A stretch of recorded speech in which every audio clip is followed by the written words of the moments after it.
What is going on, YouTubeverse? John Stanek from Johnny Radio here, bringing you another Top 5 on this glorious Top 5 Friday. And guys, we are getting through the second half of the 2000s now. We're doing my Top 5 personal favorite songs of 2006. So let's not waste any time. Let's get right to it at number 5.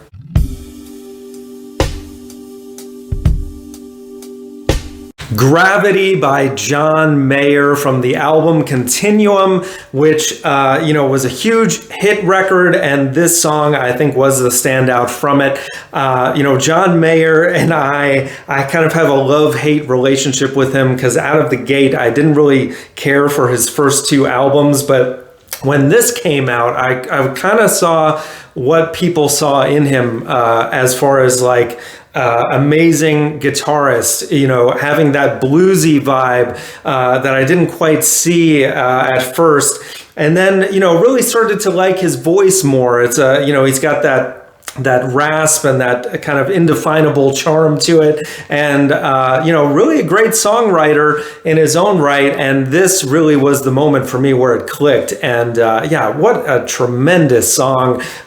Really, once again, just so much soul infused in this. And to see him go on to do some of that more bluesy stuff with the John Mayer Trio, I think that's where he's at his best. I wish he did more of that. And that's just my number 5. So now at number 4.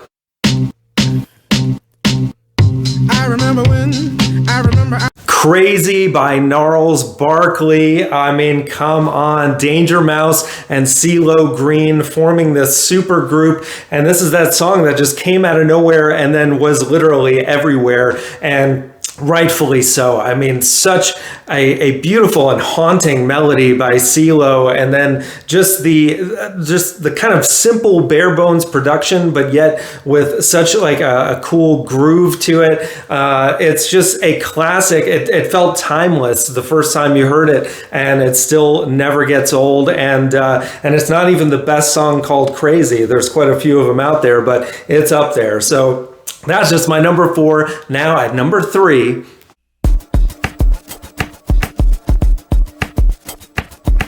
Black Swan by Thom Yorke off of its first solo record, The Eraser. This was very unexpected.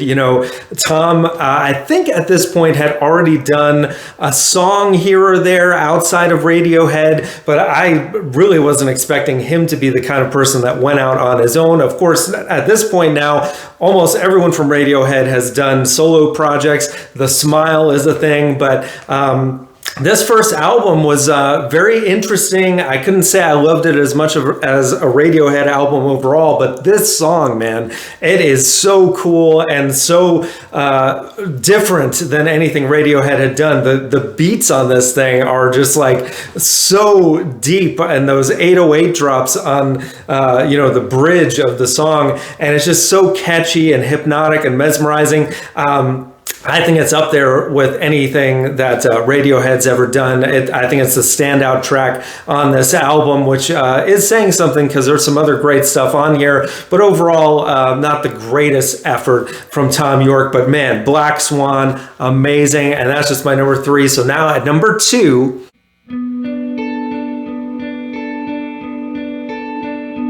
Jesus Christ by Brand New off of The Devil and God Are Raging Inside Me, which is a tremendous album overall, and this song is certainly the highlight. I mean, you could call it a ballad. It's got a little bit of that, just arpeggiated guitar riff in the vein of Everybody Hurts by REM. But this song is like just so deep on so many different philosophical levels. He's basically singing to Jesus. And, as the song progresses, when he's saying he's scared that he would hang him back on the cross if he tried to get down, like really kind of dark, but also just beautiful stuff, especially when it builds up to that part where he says, we all have wooden nails in this hate factory. I mean, it's intense. It's brand new, but, great album. Of course, they would go on to do Daisy, another great record. Really great band that I hope does more stuff, but it looks like they may not. I don't know. But if not, just this song alone gives up enough of a legacy in my book. And that's just my number 2. So now at number 1,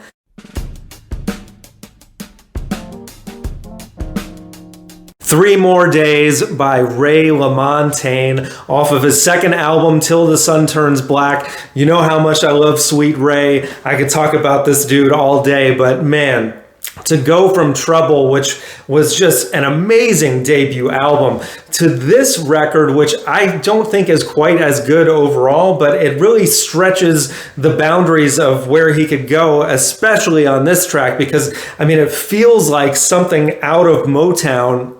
I mean, right down to the saxophones and the brass instruments coming in, just the beautiful songwriting on this thing. Ray is just a master of his craft, and this just shows he could do anything. And of course, his voice fits into any mode, but man, so good. I wish he actually did more of this kind of stuff because it is brilliant. It's rocking when it builds up at the end.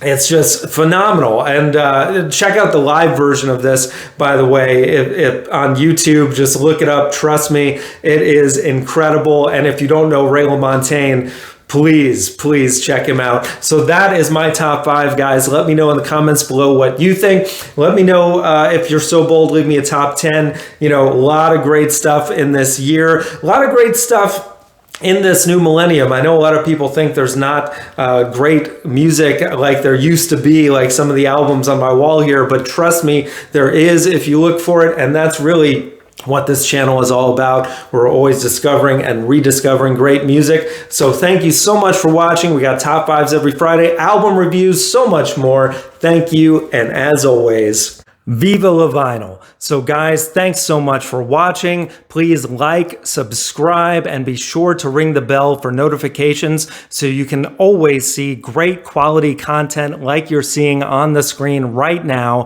Thank you so much for supporting Johnny Radio, and I'll see you soon.